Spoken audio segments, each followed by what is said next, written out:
For those of you playing the drinking game at home, how many times can she say Harvard in one video? Drink again, sucker! It's going down. Hi guys, I'm Yes or No, and today I'm doing another video as part of my Harvard graduate series where I explain something I experienced at Harvard and kind of tell you how that's helped shape my mindset on the world. The topic of today is final clubs. Because no Harvard series would be complete without mentioning these things, without mentioning them. So when I started out college, I was pretty naive. I, for whatever reason, was under this impression that once we were let into the big, sparkly, exclusive, elitist club that was Harvard, suddenly we would all be friends. How dumb of me. Because the knowledge that I was not privy to was that inside this elitist club that is Harvard, there were a whole bunch of other little elitist exclusive clubs that I was not going to be let into. These were the final clubs. Now, I'm gonna backtrack a little bit for those of you guys who don't know what a final club is. Essentially, it's like Harvard's version of a fraternity or sorority, except with less philanthropy and more exclusivity. To be clear, we did also have fraternities and sororities, but final clubs were more the dominating social force on campus. Now, these final clubs were pretty glitzy things. Presidents like JFK and FDR had been through them. Major contributors to society like Bill Gates had been in them. Not only are there mad alumni connections, there's also a lot of mad alumni moolah running through the veins of these clubs. There's even a rumor, that in one of the clubs, the Porcellian, that if you have not become a millionaire by the time you're 30, the club will gift you $1 million. It's just a rumor. It has been neither confirmed nor denied, but it gives you a sense of how appealing it is to maybe be in one of these clubs. Now, the problem arose in that the male and female final clubs had this little case of separate but not equal. The major contributors to society and the major moolah running through the veins of these clubs, those were mainly in male final clubs, because these male final clubs had been established in 1791, whereas the female final clubs didn't pop up until 1991. So, you know, no big deal, the male final clubs just had 2 centuries of a head start on the female final clubs, but you know, who's counting? Who's counting? And so this all sounds mad privileged and whatever, because it all is mad privilege, but it created a very interesting dynamic on campus. Because in addition to money and connections, the male final clubs also had physical house space on Harvard's campus. Whereas the female final clubs, to my knowledge, I don't think had any. Which meant that the male final clubs were kind of like a big part of the party scene on Harvard's campus. Because I don't know if you know, but Harvard's not really a party school. Yeah, hate to break that secret to you, but it's not a party school. The few options that we did have for partying included dorm parties, which, you know, could sometimes be okay, but kind of sucked because they were smaller spaces, they were always getting shut down like a couple hours after they started, and there was always the risk that like somebody would catch you serving alcohol to minors. NBD, just a criminal offense. And then the other opportunity you had for partying on campus was to go to bars, which would not serve you alcohol until you were 21 years of age. And the last option you had for partying was to stay sober and do your homework, which happened more often than not. Yeah, no, but that's kind of how final clubs became one of the main dominating forces in the Harvard party scene. They had the good connections, they had the money, they had the space, and they also, just by virtue of being what they were, attracted usually some of the more objectively good-looking people. So they glittered. They glittered. Ooh! Ooh!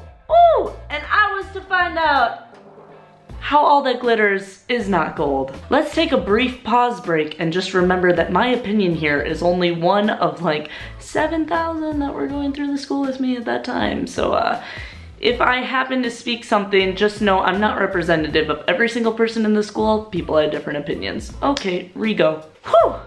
So some interesting observations I made about these final clubs over my 4 years at school. Boys held the keys to the quote-unquote party palace. That meant they were the gatekeepers. And usually the boys in these final clubs did not want to invite any other boys into the club who were not part of the club. So that ended up making these parties a little bit more skewed. You would see a ratio of about 3 to 1 girls to boys, which kind of gave the parties an unbalanced feeling, in my opinion, where you felt like the boys kind of had their choice of girls, which I don't know if this was everyone's experience, but it kind of made it feel like we were prey for the boys. Oh, and a super interesting thing about these parties is that you would see girls there from Boston University, Boston College, and also Wellesley, sometimes trying to look for their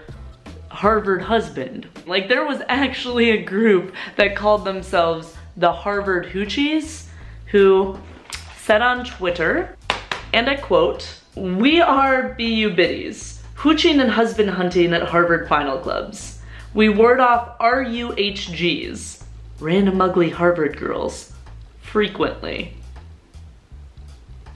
This is real! I can't make this up.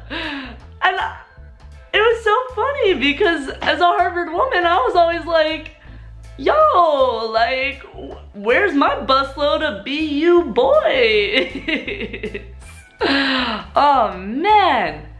But no, it's crazy because the boys had this many options, to them, the girls were virtually indistinguishable. Like, the only people that really mattered to these guys were the other guy members in their clubs. Which, I mean, you can't blame them for, because those were their tightest friends. But what you can blame kind of the system of Harvard for is the fact that this system existed where the people who held most of the power to the party scene were only guys. It's interesting because there were two elements at play here.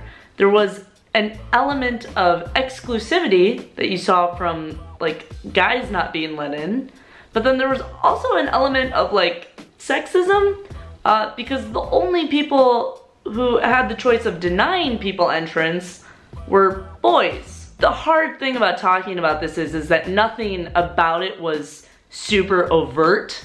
You know, everything could kind of be talked around, like, oh no, that wasn't sexist of it, that's, you know, just the way that we build community, and sorry, this is just built into tradition, and, you know, all these little things could just be kind of talked around and denied that there was this element of sexism. And as a woman, I didn't like it. And again, I'm just one person. My experience is one of many. There were some people who probably loved the clubs. I had a different experience because for me, I always had 1 foot in the club and 1 foot out. That's because I knew people in the club, and also because I could usually get into the club when I would go up to the doors, but also I wasn't part of the club, so sometimes I got rejected, which is a little bit different than being wholly accepted or wholly rejected by a final club. Because if you have 2 feet in, then you can kind of just sink back into your privilege and kind of pretend like it's doing no harm. And if you're wholly rejected,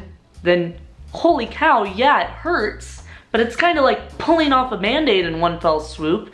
You know, like, it hurts immediately, but then you can kind of just shun the pain and go over here into your comfort place. But if you were like me and had 1 foot in and 1 foot out, you were always being like, well, how can I get that other foot in?